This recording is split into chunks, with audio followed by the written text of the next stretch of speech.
yako.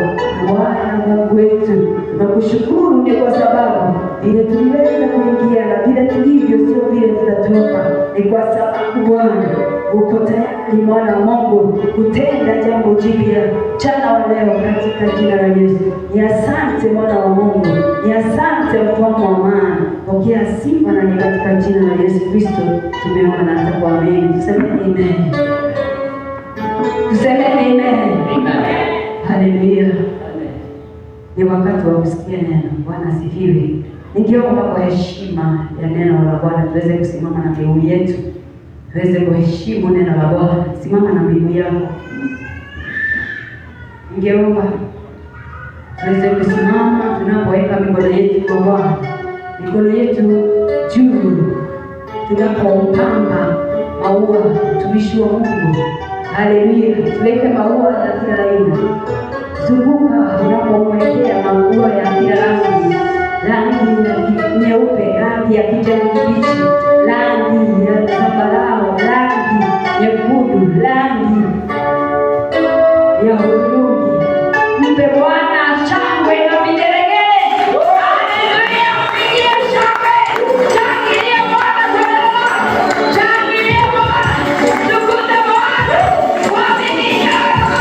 Kiburi kwa Bwana.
mbinguni, Bwana nena na watu wako kupitia kwa neno lako Jehova, lipate nafasi ndani yao na likatende kazi maishani mwao kwa sifa na utukufu wa jina lako.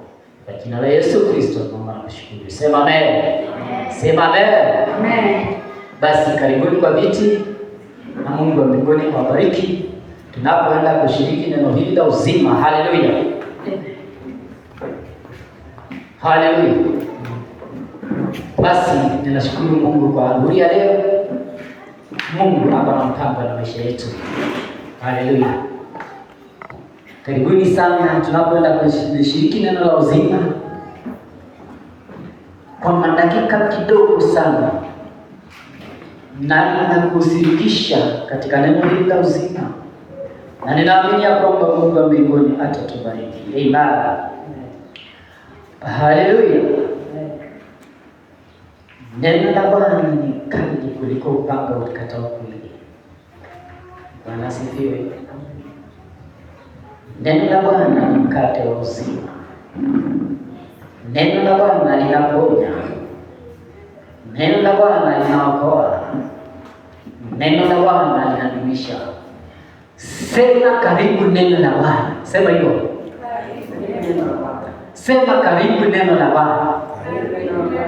Basi kwa dakika kidogo sana, ni kwa sababu najua ya kwamba tumebarikiwa. Tangia tulipoingia mahali hapo, Mungu amekuwa pamoja nasi na ametubariki. Haleluya. Naomba tu nikusirikishe neno kwa ufupi, na Mungu wa mbinguni atakubariki. Haleluya. Adhuhuri ya leo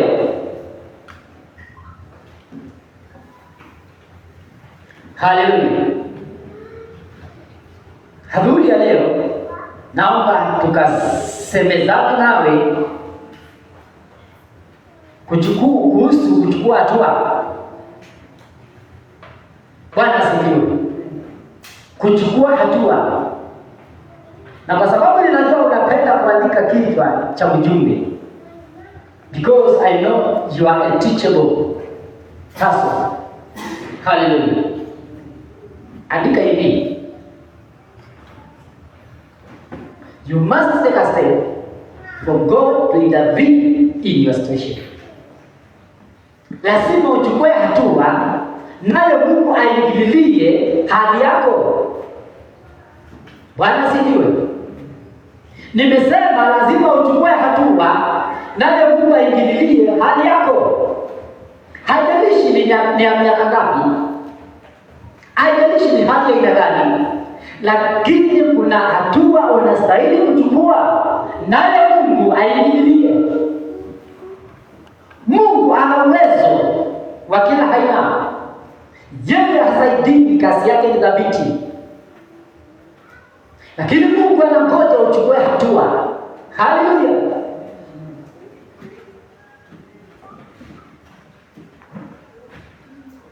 And because of that,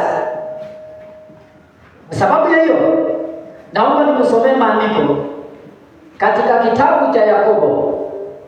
Kitabu cha Yakobo mlango ni wa 2 pale, kibia pale, na ninaamini ya kwamba Mungu wa mbinguni atatubariki. Yakobo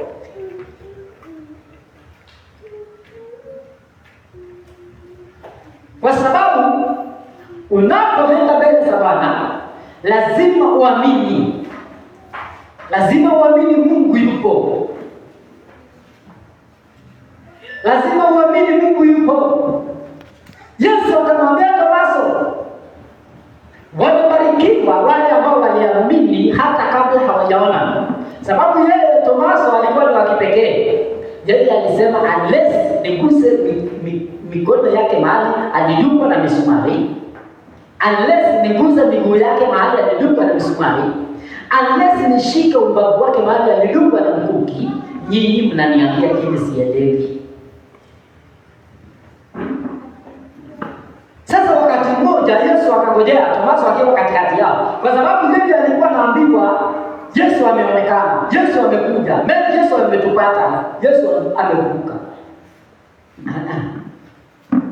Sasa siku moja Yesu akangojea wakati Tomaso alikuwa katikati yao.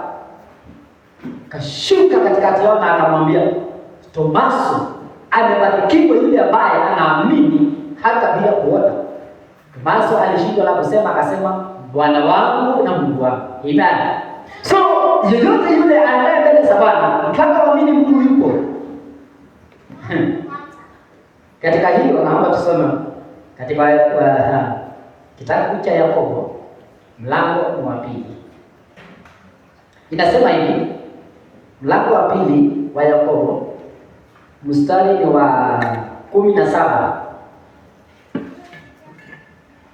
Vivyo hivyo imani isipokuwa na matendo imekufa nafsini mwake. Lakini mtu atasema, wewe unayo imani, nami ninayo matendo.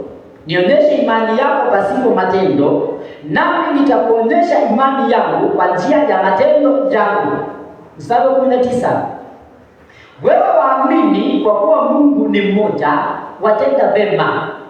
Weka koma hapo, weka pause hapo. Unaamini Mungu yupo, unatenda mema. But mashetani nao wanaamini na kutetemeka.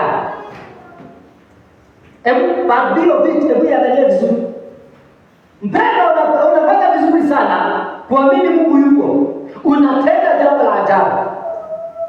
Na wacha nikwambie, sio wewe unaamini peke yako, hata mashetani wanaamini na wanatetemeka. Kwa hivyo wacha nikwambie mpendwa, apart from believing God, you need to take a step. Maandiko yanasema kwamba imani pasipo matendo imekufa. Sasa kama ni mambo na kuamini, bado hujaamini kwa sababu wewe hautetemeki. Mashetani wanaamini kuliko wewe kwa sababu wanaamini wao na wanatetemeka. Mashetani. Maandiko si maandiko. Sasa basi utawashindaje mashetani na mapepo? Kama ni kuamini, unaamini kweli Mungu yupo, wao mapepo, mashetani wanaamini na wanatetemeka. Kwanza wao wanatetemeka. Unaamini tu na unatembea huko, au tetemekaji hata. Wao wanaamini na wanatetemeka. Bwana sifiwe. Sasa utawashindaje basi? Utawashinda wao kama ni kuamini, unaamini na wanaamini. Lakini sasa you need to take a step. Unahitaji kuchukua hatua nyingine na kuweka imani yako katika matendo, because of washindi. Haleluya.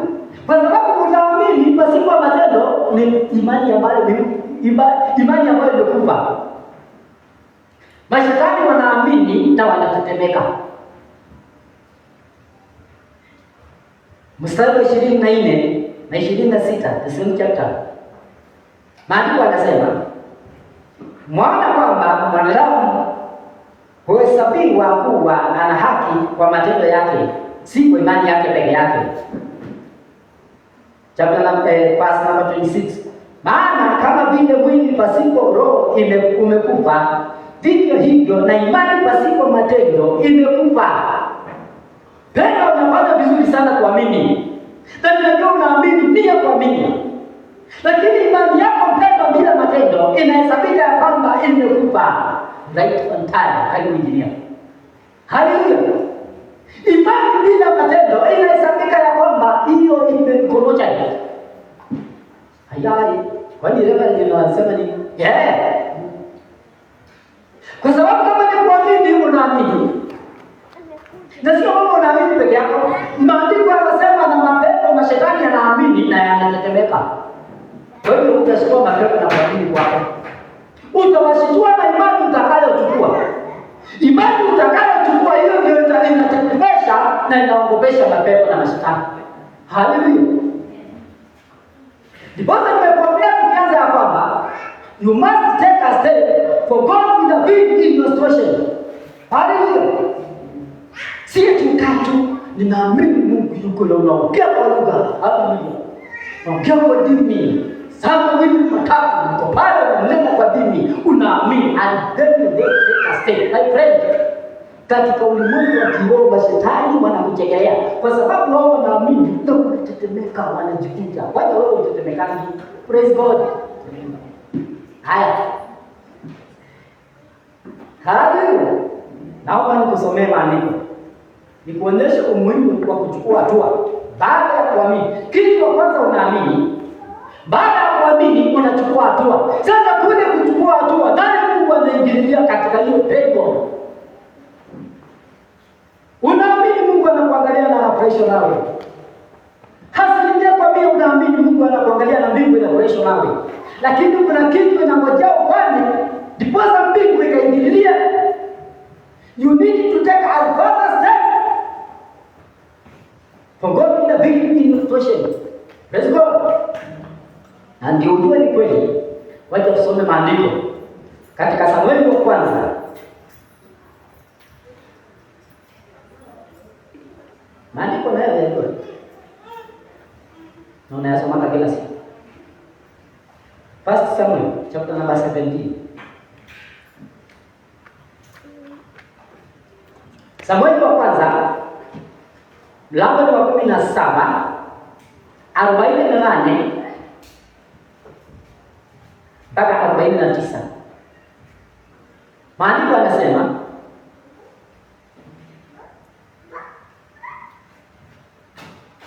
ikawa hapo Mfilisti alipojiinua akaenda akakaribia Daudi, ndipo Daudi naye akapiga mbio akakimbilia jeshi ili akutane na yule Mfilisti. Daudi akatia mkono wake mfukoni, akatoa huko jiwe moja, akalitupa kwa kombeo lake, akampiga Mfilisti katika kipaji cha uso. Jiwe hilo likamwingia kipachini, akaanguka chini kifudifudi. Ndipo hivyo Daudi akamshika yule Mfilisti kwa kombeo na jiwe, akampiga Mfilisti akamuua. Lakini Daudi hakuwa na upanga mkononi mwake. Ndipo Daudi akapiga mbio, akasimama juu ya Mfilisti, akauweka upanga wake, akauvuta alani mwake, akamuua, akamkata kichwa kwa upanga huu. Na Wafilisti walipoona ya kuwa shujaa amekufa, wakakimbia. Haleluya. Hiki ni kisa wakijua vizuri sana vile ilivyokuwa nyakati za Sauli mfalme wa Israeli. Vile Wafilisti walivyotatiza wa Israeli. Kila wakati ilikuwa ni tisho. Wafilisti wakitokea, Israeli walikuwa wana amani. Walikuwa wanapata habari vile Mungu aliwapigania tangia kule katika nchi ya Misri. Wakati walipoanza safari, na baba zao na babu zao walikuwa wanaandilia vile Mungu amekuwa akiwashindania, vile Mungu amekuwa akitembea nao, vile Mungu alikuwa akaondoa wafalme mbele yao. Kwa hivyo kama ni kuamini, walikuwa wanaamini Mungu ako pamoja nao. Kama ni kuamini, walikuwa wanaamini Mungu anatembea nao. Kama ni kuamini, walikuwa wanaamini Mungu anawapigania. Lakini siku hizi Sauli maandiko yanasema kwamba kulitokea shujaa mmoja wa Kifilisti, jina lake alikuwa anaitwa Goliathi wa Gathi. Maandiko yanasema kwamba kila wakati akitokea, alikuwa anatokea tu na maneno ya kukufuru Mungu, alikuwa anatokea na maneno ya matukano, alikuwa anatokea na maneno ya madharau. Na hivyo basi maandiko yanasema kwamba kila wakati akitokea tu, jeshi la Israeli lilikuwa linaondoka na linakimbia tena linamwogopa. Huku Mungu wa mbinguni, yeye ambaye maandiko yanasema kwamba anainua vilivyodharauliwa akiaibisha vilivyo na nguvu, anainua vilivyo vinyonge akiaibisha vilivyo na nguvu, vilivyo visivyo na heshima akiaibisha vilivyo na heshima. Maandiko yanasema kwamba Mungu wa mbinguni, yeye ambaye hatengenezewi njia. Maandiko yanasema kwamba siku moja Yesu akiwa nyumbani mwake, kwa sababu wana watoto wake watatu, wazia wa kwanza mpaka watatu, maandiko yanasema kwamba walikuwa wanajeshi wanatembea na Sauli katika uwanja wa vita. Sasa jeshi kama mwana, kwa sababu haujua uchungu wa mwana ni mzazi, akatamani kujua watoto wake wanaendeleaje. Wewe ni kuonyesha Mungu atengenezewe njia. Wakati Mungu anataka kufanya kazi yake mpendwa, wewe muamini na uchukue hatua ya kumuomba na kumuita. vita, usimtengenezee njia. Haleluya. Maandiko yanasema kwamba akawa na shauku la kujua watoto wanaendeleaje. Akaita yule kitinda mimba aliyekuwa ni mdogo, akamwambia, kuja chukua hii, pelekea ndugu zako kule vitani, alafu hii nayo umpelekee yule akida wa vita, na ujua hali uniletea habari. Maandiko yanasema kwamba yeye Daudi akachukua mbili, akiwa bebeba alichopewa na baba yake. Maandiko yanasema kwamba akaenda mpaka katika uwanja wa vita, akaacha vitu vyake, mizigo yake na mlinda mizigo, na akakimbia tena akaona vita.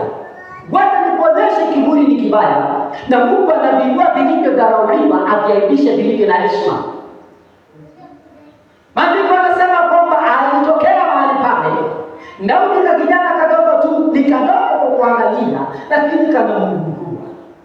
Mpendwa, usiwahi kudharau kamwe kwa sababu ya uwepo wako. Usiwahi kudharau kamwe kwa sababu hujui kusoma. Usiwahi kudharau kamwe ni kwa sababu una pesa. Usiwahi kudharau kamwe ni kwa sababu hujui kuongea Kiswahili vizuri. Hiyo ni yako. Bwana asifiwe. Hiyo ni yako na Mungu haijui. Mungu anachagua vilivyodharauliwa, akiaibishe vilivyo na heshima. Maandiko yanasema kwamba hata kabla Daudi hajafika, Goliathi alitokea. Akina Eliabu mkubwa wake alikuwa mahali pale, Abinadab alikuwa mahali pale, Shama alikuwa mahali pale. Those were elder brothers wa Daudi.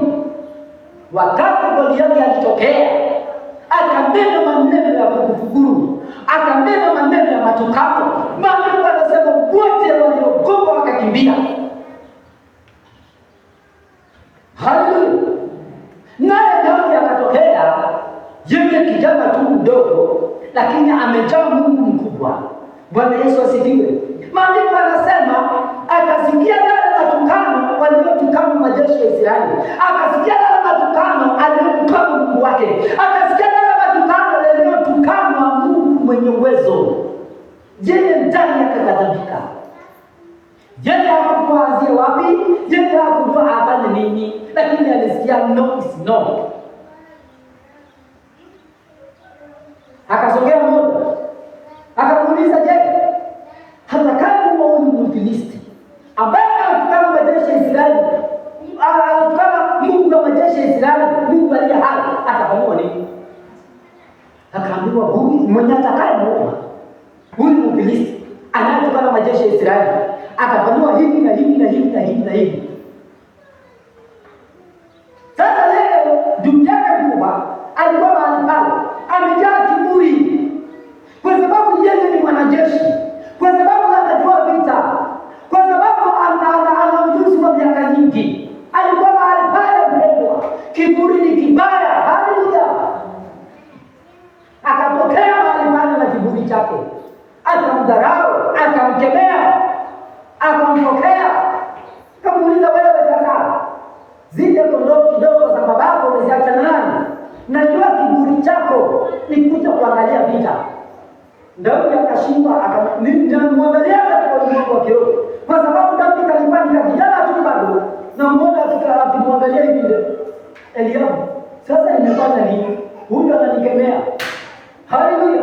Unajua mpendwa, kuna watu hawaonani kama wewe ni mtu wa maana, lakini katika ulimwengu wa kiroho wewe ni mshujaa. Haleluya. Kuna watu wanaweza kuangalia washangaa, sasa huyu ana nini? Eti amechaguliwa, ana nini huyu? Wakudharau kwa kuangalia, lakini wale wao unabeba Mungu mkubwa, mbeba kielewa wewe ni nani. Haleluya. Akasikia na mbo, Daudi akatoka kwake, akaenda kwa mwingine. Mbeba, hata nikuambie, sio watu wote wa kusikiza. Haijalishi ni nani. Bwana asifiwe. Wengi watakuja na wakuambia wewe hauwezi. Wengi watakuja wakuambia wewe ni kidogo tu, hakuna kitu unajua. Wengi watakuambia injili hii tulianza miaka mingi kabla hujazaliwa. Watakuambia hivyo. Hata Mafarisayo waliambia Yesu hivyo, na walikuwa wanashinda na wapendo. Haleluya. Daudi akaona ndugu yake anamboa, akatoka kwake akaenda kwa mwingine. Mpendwa, ukisikia hata kama ni nani anakuboa, anakuambia maneno ya kukatisha tamaa, wachana naye, songa mbele. Haleluya. Akaenda kwa mwingine. Eti itakuwaje kwa yeye atakayeua Mfilisti? Yeye shauri la moyo wake ni Mungu wake asitukane tena. Shauri la moyo wake ni majeshi wa Israeli wasitukane tena. Shauri la moyo wake ni kuona Mungu akipewa utukufu. Haleluya. Akaambia the same words. Hai. Wakashangaa. Kukatokea mmoja aliyezungumzwa na Roho. Akampeleka kwa Sauli. Bwana Yesu asifiwe. Daudi akajieleza kwa Sauli. Akasema mimi ni mchunga kondoo saba. Kakijana tu ambapo akana ujuzi wa vita, lakini niko naye Mungu mkubwa. Siku moja nikichunga zile kondoo ndogo za baba yako, ndugu alitokea akamkamata moja. Alipomkamata moja, nilimfuata nikamnyang'anya. Nilipomnyang'anya akakasirika ndugu. Akainuka nikamshika kideri nikamuuma. Vivyo hivyo simba akakuja, akamshika kondoo. Nikaenda nikamnyang'anya. Akakasirika na mimi akainuka. Nikamshika yule simba kwa kidevu chake nikamuuma. Sasa huyu Mfilisti hatakuwa mmoja kama wale ndugu na yule simba. Daudi alikuwa na imani kubwa.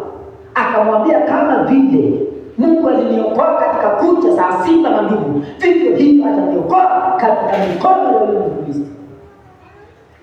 Hata yeye Sauli akachanganyikiwa.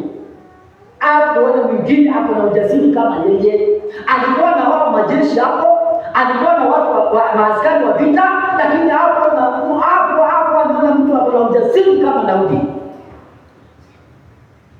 Unajua Sauli alimwambia nini? Sauli alimwambia Daudi, enda na Mungu awe pamoja nawe. Hiyo ndio neno Sauli alimwambia Daudi. Sasa Daudi akachukua hatua. Yule Mfilisti alikuwa ameambiwa na Sauli, yule Mfilisti alianza vita akiwa kitoto kidogo sana. Sasa yeye Daudi akachukua hatua. Bwana asifiwe. Mpendwa, lazima uchukue hatua nayo Mungu aingilie. Alikuwa anasimama Goliathi na Daudi. Wote wanageuka wanaanguka chini wanakimbia. Nakumbuka walikuwa na Mungu mkubwa. Lakini walikuwa wanamuona tu kwa kumuona, wote wanageuka wanakimbia. Hakatokea mmoja wa kudharauliwa. Hakatokea mmoja asiye na sura. Akatokea mmoja asiye na ujuzi. Akatokea mmoja ambaye si wa hata hapo kwa hesabu.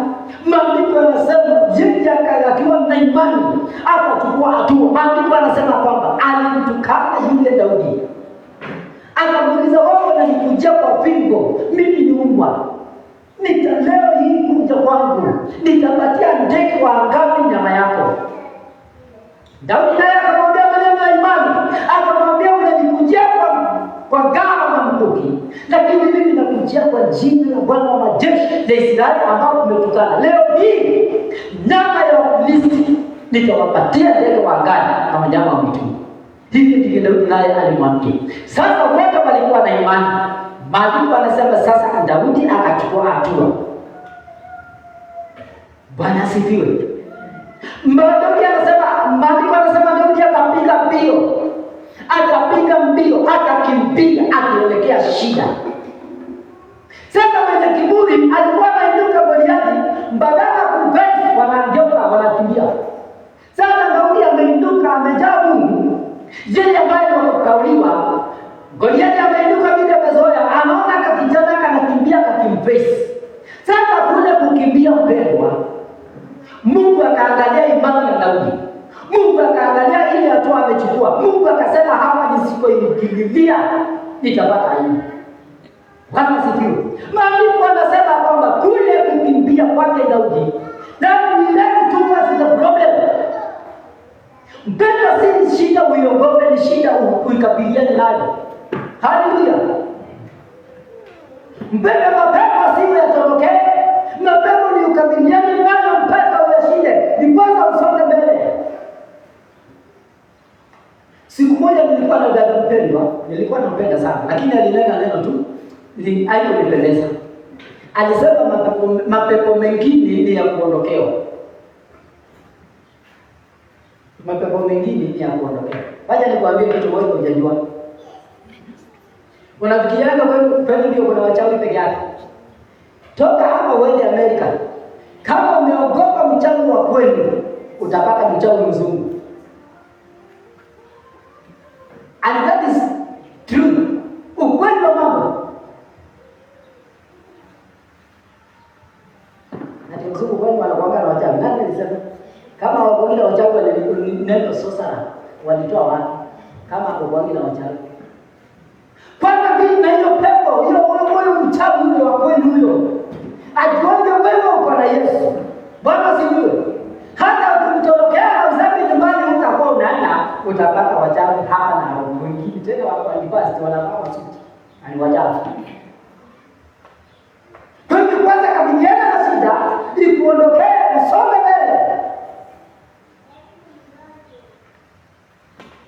Paulo akamwambia Timotheo, jifundishe kuvumilia mambo magumu kama askari mwema wa Yesu. Na askari anajuanga tu mbele ni mbele, hakuna nyuma. Mbele ni mbele. Maandiko yanasema kwamba Daudi akiwa anakimbilia, maana kulikuwa na shida. Anaanza kukutana na mmoja aliye nguvu mara 10 kumshinda. Kama angemshika na mkono wake hivi hata hangetumia mkuki ni kumrarua kama kandege. Sasa tunamwangalia Daudi katika ulimwengu wa kiroho. Hakikimbia akielekea Goliathi. Yule aliyepo na kiburi chake wanashinda kichwa.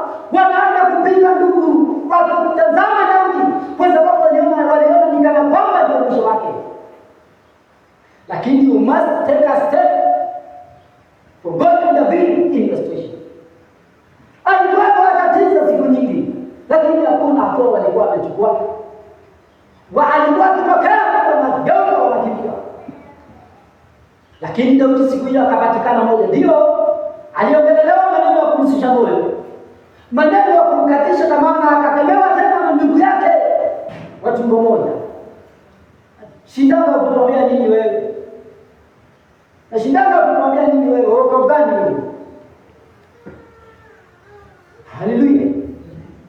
Lakini siku hiyo Mungu akiwa mbinguni na mbingu yote ikasimama, ikaona Daudi amekimbia, ameamini na amechukua hatua. Mungu akasema hapa nisipochukua hatua nitajiaibisha mwenyewe. Mungu naye ni nani?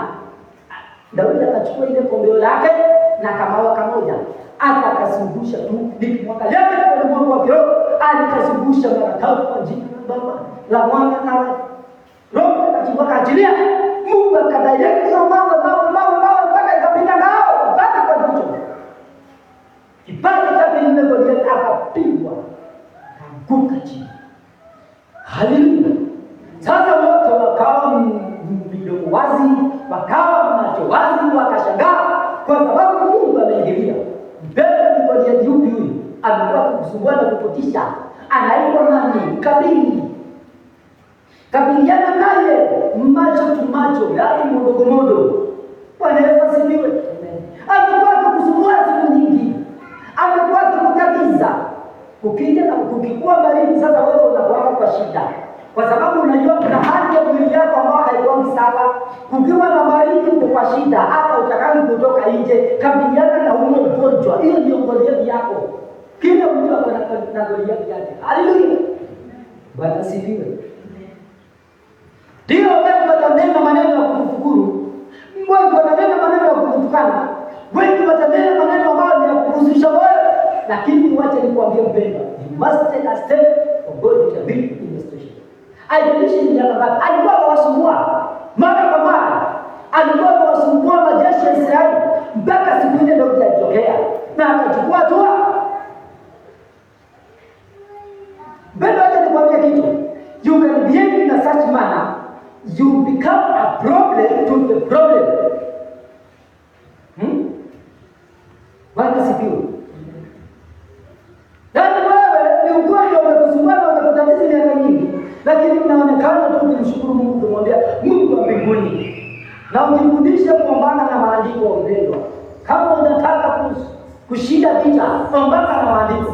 Mungu wa mbinguni na kushukuru. Kwa sababu ulisema katika Wathesalonike wa kwanza, tukushukuru kwa kila jambo, maana haya ni mapenzi ya Mungu kwetu ndani ya Kristo Yesu. Bwana, ninakushukuru kwa sababu mimi ni mgonjwa, lakini kwa mapigo yako Yesu tulipona, kwa jeraha zako Mwokozi tulipona. Leo tunamshukuru Mungu kwa magonjwa, lakini kwa magonjwa unataka kuona. Yaani na such manner you become a problem to the problem. Hata mwana mapepo na mashetani ambao kwa asaiti kwako wanashangaa. Huyu ni nani? Kisirani cha Mungu hiki tulitumwa kwake. Badala ya kujusulikia na kumulika, anamsifu Mungu na anamwabudu.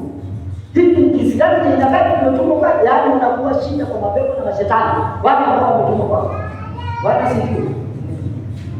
Najua wanaendaka kwa kamati, wanasema huyu ametusumbua, tunamsukumia hii. Tunatuma hii roho kwake. Hii roho tukutuma kwake itakuwa inamsumbua. Sasa hiyo roho ikitumwa kwako inakupata wewe unamwabudu Mungu, unamtukuza Mungu, inashangaa. Bwana sifiwe. Unamwabudu Mungu wa mbinguni bila lilio mkuu. Ukiamka asubuhi unamwabudu Mungu wa mbinguni. Bwana Mungu nashangaa kabisa.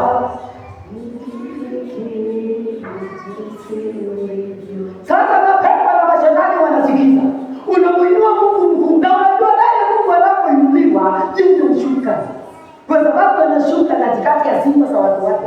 Anasikiza, mbingu inasikiza. Vile Mungu anainuliwa. Na mahali palipo na presence ya Mungu. Hallelujah.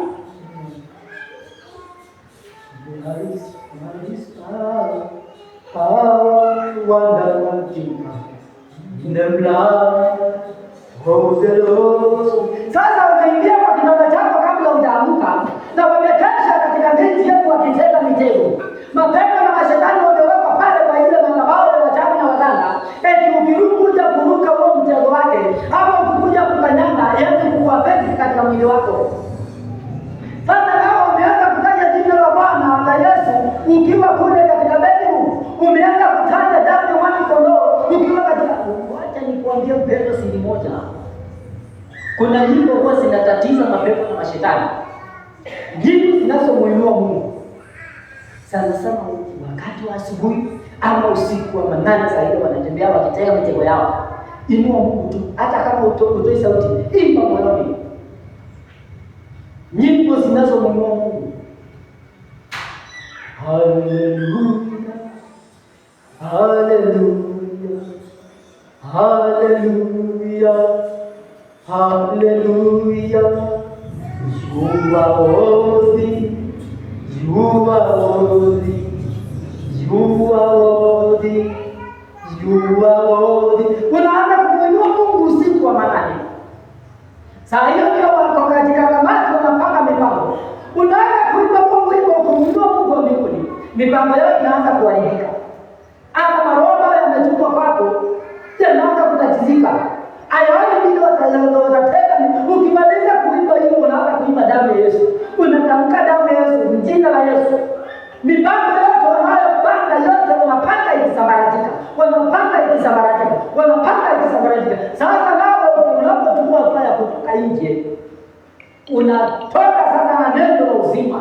Bwana, chochote ambacho kimepangwa kwenye kitabu, ninapotoka kwa huu mlango, kila mitego yote ya kishetani na mapepo na mashetani, wachawi na waganga wa kiroho wa kiasili, ninapotoka na kuikanyaga kwa wake wote. Unachukua hatua ya kuamini na unasonga mbele. Kijua yote Bwana amesababisha. Haleluya. Daudi akatoa njini, akamsumbusha, akaniachilia. Mungu akaona mmoja ambaye amechukua hatua ya imani, naye Mungu akaingilia. Unapochukua hatua mpendo baada ya kuamini, si kuamini tu na kukaa kitako. Kuna kuchukua hatua. Wacha tukiingia maandiko pale. Ni kuonesha mwingine alisikia sauti ya Bwana akaitii, na alipoitii alichukua hatua. Kule kuchukua hatua ndipo Mungu aliingilia na akakutana naye. Genesis. Niko na dakika kidogo sana. Leo nimekuambia na kuingilia kwa ufupi tu. Genesis chapter number 12. Inasema hivi, verse number 1 to 4. Bwana akamwambia Abrahamu, toka wewe katika nchi yako na jamaa zako na nyumba ya baba yako, uende mpaka nchi nitakayokuonyesha, nami nitakufanya wewe kuwa taifa kubwa, na kukubariki na kulikuza jina lako, nawe uwe baraka. Nami nitawabariki wakubarikiwa, naye akulaaniye nitamlaani, na katika wewe jamaa zote za dunia watabarikiwa. Basi Abrahamu akaenda kama Bwana alivyomwamuru. Lutu akaenda pamoja naye. Naye Abrahamu alikuwa mtu wa miaka 75 alipotoka Harani. Mstari wa 7. Maandiko yanasema, na umaki hiyo mstari vizuri sana. Bwana akamtokea Abrahamu akasema, uzao wako nitawapa nchi hii, naye huko akamjengea madhabahu Bwana aliyemtokea. Sasa tumeona mpendwa, Abrahamu alisikia neno la Bwana, akaamini, kwa sababu yeye imani kwake ilikuwa ni chakula. Akaamini Bwana ndiye ameona naye, akachukua hatua, akatoka kama vile alivyoambiwa. Sasa ninamwangalia katika ulimwengu wa kiroho, watu hawakumwelewa. Mpendwa, usikubali hata watu wasikuelewa, wachana nao. Tii sauti uliyoisikia na uchukua hatua. Maandiko yanasema kwamba Abrahamu aliambiwa atoke katika nyumba yao na nchi aliyozaliwa. Hapo ndipo palikuwa na watu wangemsaidia akiwa na shida. Hapo ndipo palikuwa na watu ambao wangempa mashauri. Hapo ndipo palikuwa na watu ambao wangeshikana naye na wasonge mbele. Lakini Mungu akanena naye akamwambia, toka katika nchi uliyozaliwa, katika uzao wa kwenu, toka na uende mahali nitakapokuonyesha. Mahali alipoambiwa aende, hapakuwa na ndugu yake, hapakuwa na dada yake, hapakuwa na mtu wa ukoo wake. Maandiko yanasema kwamba sauti akaisikia na akaitii. Basi mtu neki wake akaambatana naye. Ninamwona Ibrahimu akikusanya vyombo vyake vya nyumba, Sarai akikusanya twende. Mungu amenena, watu wanamtazama, wanamshangaa. Abrahamu anafanya nini? Mungu amenena, ameniambia nitoke huko. Sasa unaenda wapi Abrahamu? Kwani wewe umeroka? Kwani wewe zaidi Abrahamu unamshangaa sana? Unaenda wapi? Sasa huko hakuna watu wetu, huko hakuna mtu unayejua, huko hakuna mtu anayejua. Sasa wewe zaidi Abrahamu tumeenda hivi. Mungu amesema na lazima nichukue tu. Mungu anasema akachukua tu. Na akaanza safari. Akaenda ajue aende wapi, lakini Mungu amesema ataonyesha. Sasa Mungu wa mbinguni aingiliaye wakati mtu amechukua hatua. Mungu anasema alipofika kule, Mungu akamtokea. Hakuna jambo zuri mpendwa kama kutokewa na Mungu. Umekuwa ukisikia sauti ya Bwana, umekuwa ukisikia neno lake. Hakuna jambo zuri kama kutokewa na Mungu. Mungu anasema alipochukua hatua akatoka, ndipo Mungu alimtokea.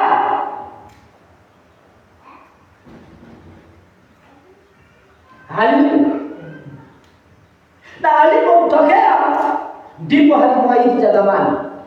Akamwambia, unaona nchi hii nitampa uzao wake. Na saa hiyo Abrahamu ana mtoto. Saa hiyo Abrahamu hata hajui anaambiwa nini. Mungu ambaye aliingilia situation ya mtu akichukua hatua akamtokea. Baada ya kutokea na Mungu. Haleluya. Asante Yesu. Haleluya. Kuna kutokea na Mungu. Wakati unachukua hatua, ndio umesikia sauti ya Bwana, ndio umeamini mpendwa, lakini unapochukua hatua katika hali hiyo ambayo umepitia miaka nyingi, katika hali hiyo ambayo imekusumbua siku nyingi, maswali yako na masumbuko mpendwa ni miaka nyingi, lakini kuna baada ya kuamini kuna kuchukua hatua. Na mtazama Abrahamu alipale. Yeye hakutaka kujua ni akina nani wako katika nchi hiyo. Yeye hakutaka kujua ni nani atakuwa jirani yake. Yeye hakutaka kujua kama atakaribishwa ama hatakaribishwa. Yeye amechukua hatua vile Mungu amemwambia. Aliambiwa chukua hatua utoke kwa nchi yenu na utoke na uende. Nenda wewe katika nchi ya kwenu. Sikwambii utoke kwenu, sikwambii wote wetu wenu, lakini unaweza kuacha kimawazo. Unajua sisi ukoo wetu ni ule ukoo unakasirikanga mpaka unatetemeka. Mpaka unahitaji kwamba ndiposa uone Mungu atembekeani watu wakukasirika na kutetemeka. Unajua ukoo wetu tukichukia mtu tumemchukia hata tuongeani na yeye. Unahitaji kwamba kama Abrahamu. Haleluya. Unajua katika ukoo wetu hata kuanzia babu yetu hakuna yule amewahi kuwa na hii, hakuna yule amewahi kuwa na hii, hakuna yule amewahi kuwa na hii. Sisi sote hata tukiamdiliwa vile mababu zetu walivyokuwa walikuanga hivi. Mpendo unahitaji kuhama mawazo ya babu yako na mama yako, wachana nayo. Unaweza kuwa katikati yao, lakini wewe haufanyi kama wao, wewe haumwamini kama wao, wewe umejikatanisha na ukoo wao, wewe si wao tena. Siku moja Yesu akaambiwa, zako na dada zako wako nje na mama yako anakuita. Akamwambia wewe, ndugu zangu na dada zangu ni hawa, wanasikia neno la Mungu na kuitenda. Bwana asifiwe. Lakini wewe umekwama pale na mawazo ya kimwili waliokuwa nayo babu zetu, waliokuwa nayo ndugu zako, wakusema walikume pale wakisemanga hivi. Bwana asifiwe. Unahitaji kwamba kabisa kwa hiyo imani ndiposa Mungu ajitokeze kwako. Alipoenda mahali pale, Biblia inasema kwamba Mungu akamtokea. Ni mara ngapi mpendo unangojea Mungu wala atokee? Kwa sababu hujana. Kwa sababu hujana na kwa mawazo. Kuna tabia ambazo hazikumpendeza Mungu kule Harani alipokuwa Abraham. Ndiposa akamwambia toka kwa hii tabia ya watu kama hawa. Siwezi kukutokea katikati ya watu kama hawa. Mpendo unaweza kuwa katikati yao ni dhambi yenu, lakini hauko pamoja na kuingiana kitambo. Haleluya. Wakisema Mungu anasaidia yule anayejisaidia, wewe unasema Mungu atengenezea njia. Haleluya. Wewe ukisema wao wakisema watu wako kwa wenu wanatetemeka kwa kukasirikia mtu, wewe unasema hapana, mimi siko. Biblia inasema mtu akinikosea nisamehe, nisonge mbele. Mpaka uone Mungu ndiposa ajitokeze kwako. And the Lord appeared to Abraham. Alipochukua hatua akaama. Mpaka Mungu ajitokeze kwako na tayari kujitokeza. Lakini hujaama. Wengine mko njiani mnatembea pole mkisimama, mkiangalia tena. Rudi niendelee. Unasonga kidogo. Nirudi niendelee. Na mbona huyu mbona amenizoea hivyo? Fanya nafikiria nilizaliwa kama nimeokoka. Mbona unazoea hivyo? Sasa unataka kurudi kweli. Unasonga mbele, unafika hapo, hapana wewe. Usiniletee. Anasema utajifanya. Ananena maneno na kila haya kinyume na wewe. Unamwambia hata wewe. Sasa utakuwa kupiga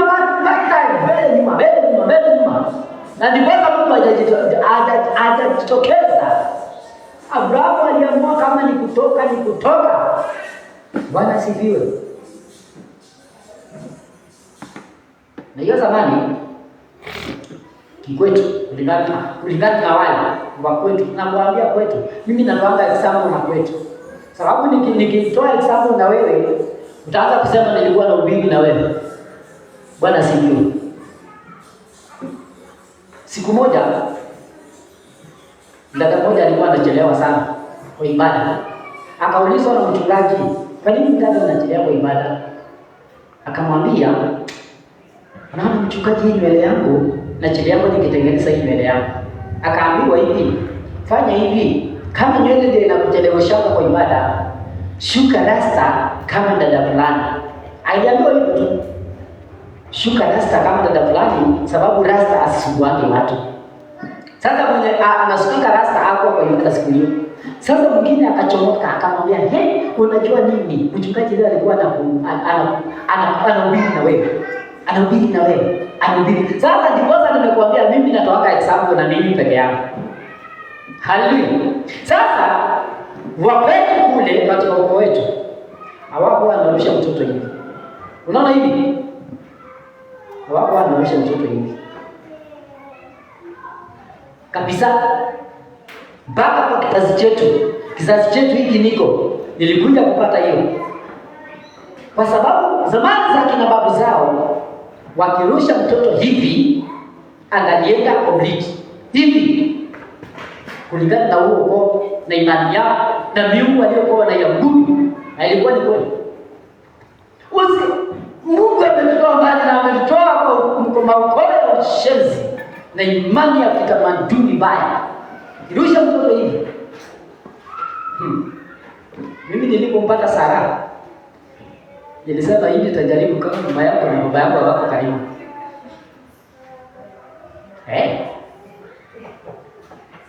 Nikaanza kidogo, nikafanya tu kidogo hivi. Kaona akaenda. Fanya hivi. Nikakarusha kabisa. Kakangojea nikakashika. Nikarusha tena. Nikasema hii ni imani potofu, inastahili kunitoka nyama huko. Na nikaamisha mawazo yangu huko kabisa. Bwana sifiwe. Ndugu yangu anayefuata ni mchungaji pale Heritage Worship Church Madari. Walikuwa na imani huko huyo ukoo wetu. Wewe tulitoka mbali. Mtoto akizaliwa wakimpatia jina hili ambaye si hiyo, mtoto analia 24/7 anyamazi. Na kabisa unasikia hiyo ni jina imekataliwa na ni hivyo. Na kakichenjiwa jina kananyamaza. Kanalala vizuri sana kama kamepewa pili tu. Sasa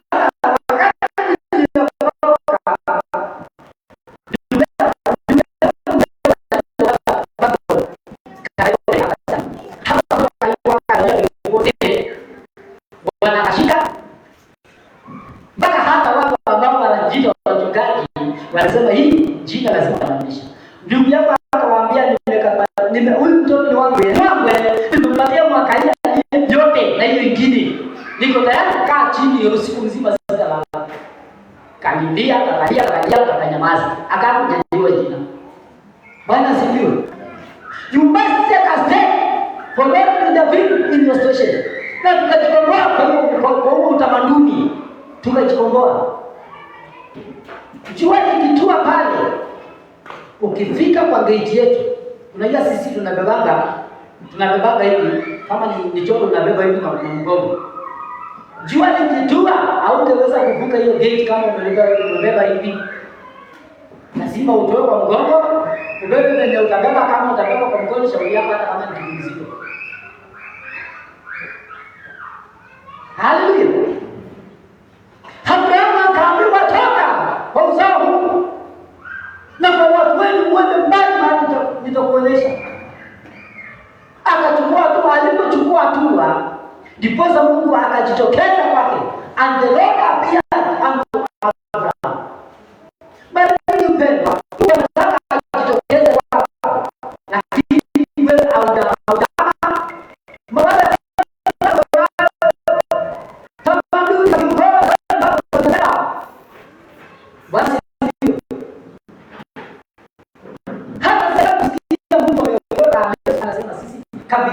kabila yetu watolewa mahali fulani. Hapa kabila yetu haiwapi wasema wa kutoka mahali fulani.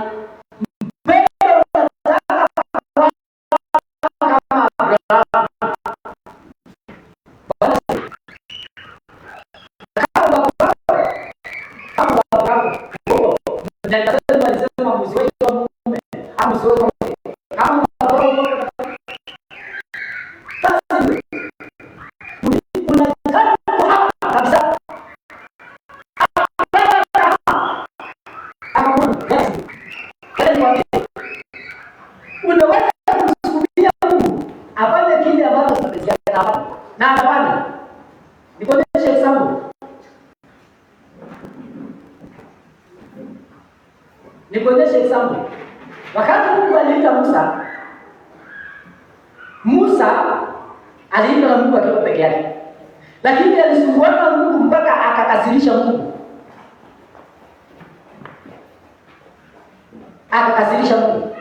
Sababu yeye hataki kuchukua hatua. Naomba nikusomee hiyo andiko. Nafikiri iko katika kuna mahali nilikuwa nimeiandika, nilisoma na nikasikia nikusomee hiyo andiko tu. Yes. Iko katika Exodus chapter number 14. Wewe unataka kuchukua hatua, unataka kumfinyilia Mungu atende kulingana na mapenzi yako, kulingana na vile wewe unataka, kwa sababu ya starehe zako. Haleluya. Exodus chapter number 4 inasema hivi, mlango wa 13. Akasema, Bwana, nakuomba tuma kwa mkono wake huyo utakayemtuma. Ni Musa sasa anabishana na Mungu na ameambiwa ameitwa. Hasira ya Bwana ikawaka juu ya Musa. Akasema, je, hayuko Haruni ndugu yako? Najua yeye pamoja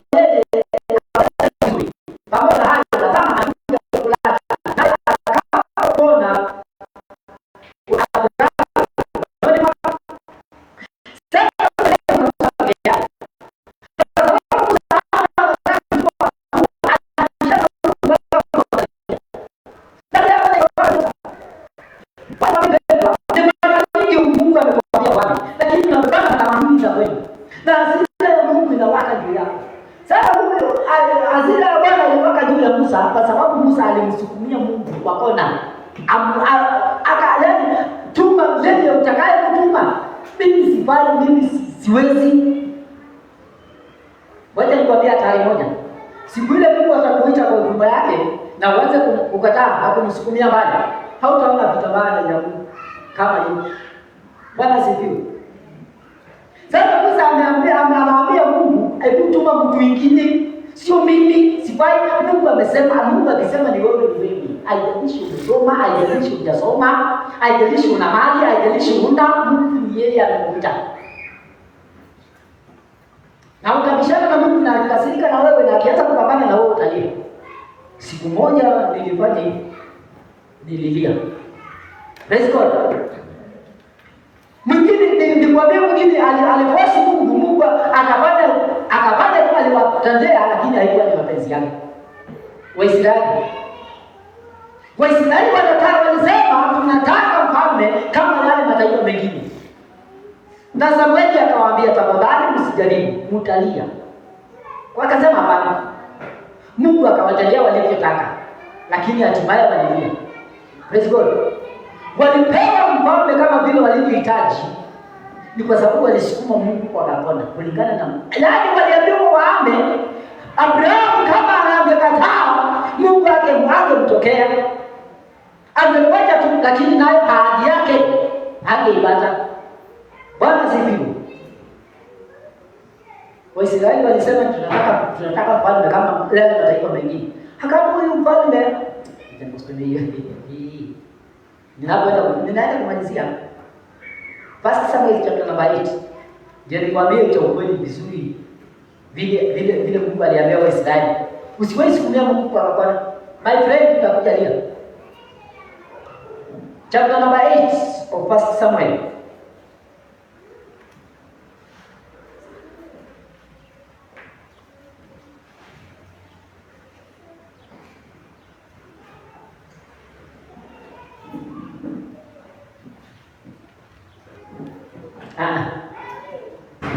Chapter number 8 of First Samuel.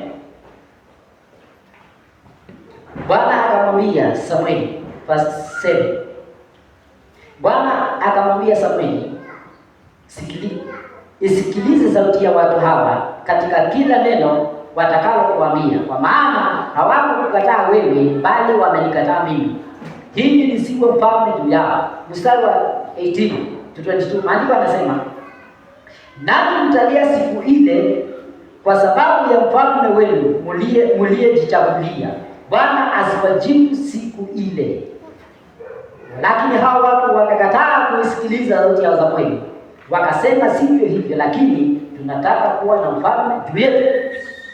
Sasa Mungu alikuwa amenena na Waisraeli, yeye aendelee kuwa mfalme katika maisha yao. Sasa ikafika mahali wakasukuma Mungu akakona, wakataka mfalme. Bwana sifiwe. Naye Mungu akawaambia mtalia, na siku hiyo mtalia sitawasikia. Na hivyo ndivyo wanataka wengi. Wakiambiwa waame kama Abrahamu wanakataa. Wanataka kusukumia Mungu kwa kona. Mungu, tuache tukae hapa, nitakuabudu. Mungu, nitafanya hivi. Mungu, nitafanya hivi. Sasa wanasukumia Mungu kwa kona na amesema uame. Mbele nikwambia utalia, na ukilia Mungu hatasikia. Lakini ukitii na kuchukua hatua, naye Mungu ataingililia situation yako. Haleluya.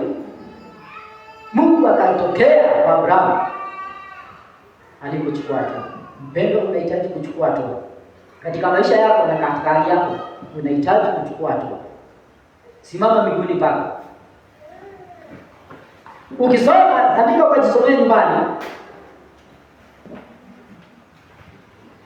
Yohana 11 mstari wa 33 mpaka 44.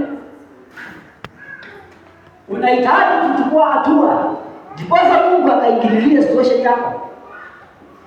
Yohana 11 mstari wa 33 mpaka 44. Wanaposimama mbinguni pako, simama mbinguni pako. Tajisomea nyumbani hiyo. Hali ilikuwa mbaya katika Bethania. Kwa Martha na Mariamu dadake, ndugu yao alikuwa amefariki na wakamzika. Yesu akatokea mahali pale. Yesu alikuwa na uwezo wa kufufua Lazaro hata akiwa mbaya. Lakini Yesu alikuja mpaka mahali walipokuwa. Akawaambia, basi mmemweka wapi? Tumemweka hapa. Akawaambia, chukueni hatua, toeni hili jiwe. Wakabishana kidogo, akasema, nimesema toeni jiwe. Wewe baada ya kuamini kuna hatua ya kuchukua. Na mara nyingi unamuona Mungu katika matendo yako ni kwa sababu hujachukua hatua. Kuamini umeamini, sawa, nimekubali, lakini hatua hujachukua. Walipochukua hatua wakapingilisha lile jiwe. Maandiko yanasema Yesu akamuita Zakayo kwa sauti, Zakayo, njoo. Akakuja amefungwa sana miguuni na mkononi mpaka usoni mwake. Akasema wewe aende zake. Lakini hiyo ilitokea wakati kuchukua hatua wakapingilisha jiwe. Petro akajibu ni zuia baraka zako. Hakuingilisha, si Mungu anaweza, lakini anamtazama kwa hatua.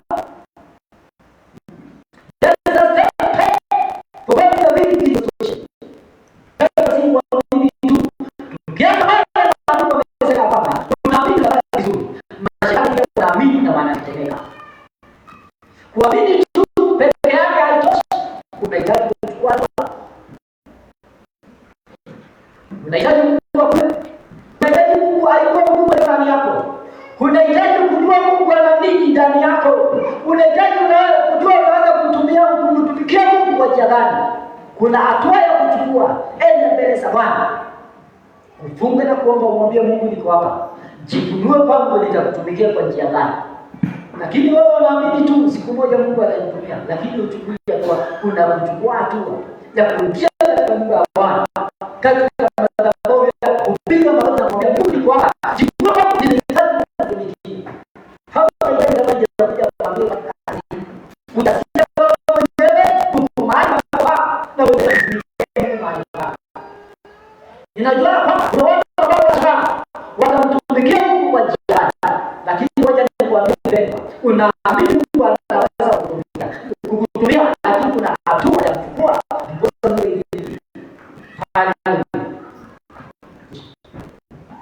Haleluya. Naomba Mungu akusaidie hapo. Mungu akusaidie hapo, ujasiri ukachukua hatua katika hiyo situation unayopitia. Mungu anangojea ukachukua hatua, naye akaingilia ndiye katika hali yako. Ni kwa sababu yeye ni Mungu. Yeye ndiye aliyekuwa na Abrahamu, aliyejitokeza kwa Abrahamu akamwambia, nchi hii nitakupa,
Ninakushukuru Bwana kwa watoto wako hawa, wamelisikia neno lako takatifu kama vile ulivyonituma. Mara nyingi Bwana wamekuwa na imani tu ya mahali pamoja, wamekuwa na imani isiyo na matendo. Bwana wamekuwa na uoga wa kuchukua hatua. Jehova Mungu, maneno yako wakatisha tamaa na kuwazusha moyo. Jehova Mungu, yamewafanya Baba wasichukue hatua. Mungu wa baraka ziko mbele yao Jehova Mungu, lakini hawachukui hatua kwa kuogopa. Ninakuomba leo hii Mungu wa mbinguni, watie ujasiri kama ulivyokuwa na Daudi, watie ujasiri kama ulivyokuwa na Abrahamu. Jehova Mungu alichukua hatua Jehova Mungu, na wakapatana na baraka zao. Ninakuomba kuanzia leo Mungu wa mbinguni, wasaidie watoto wako Mungu wangu. Bwana, tembea pamoja nao wanapochukua hatua Mwokozi uliye hai. Jehova Mungu, ukaingilie katika hali yao, ukawashindanie na kuwapigania. Ni kwa sababu wewe ni Mungu. Ubarikiwe na utukuzwe Bwana. Kuanzia leo wakatambulikana viumbe vipya. Ni kwa sababu wewe ni Mungu. Katika jina la Yesu Kristo naomba na kushukuru.